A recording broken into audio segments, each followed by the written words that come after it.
अस्सलाम वालेकुम नाज़रीन, सिंध ऑनलाइन टीवी में भलीकार आवां मोहम्मद पहर शामिल करूं था हिन वक्त जो खबरों।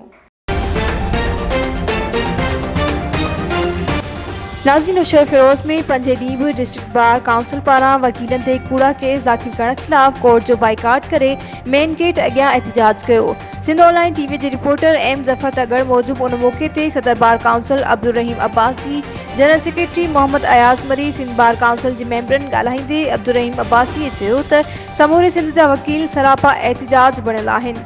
उन मौके ते मोहम्मद अयाज़ मरीअ चयो त असांजा पंहिंजा वकील जजनि खे भड़काइनि था त हुननि वकीलनि खां पैसा वरिता आहिनि। उन मौके ते मौज अली शाह चयो त बार जे समूरनि वकीलनि जो थोराइतो आहियां जेके मुंहिंजे जाइज़ मसइले ते मूंसां गॾु आहिनि, जॾहिं त सिंध बार काउंसिल जे मेंबर अब्दुल सत्तार अब्बासी ऐं ॿियनि चयो त असां वकील मुतहद आहियूं जेसीं ताईं FIR ख़तमु न थींदी असांजो एहतजाज जारी रहंदो।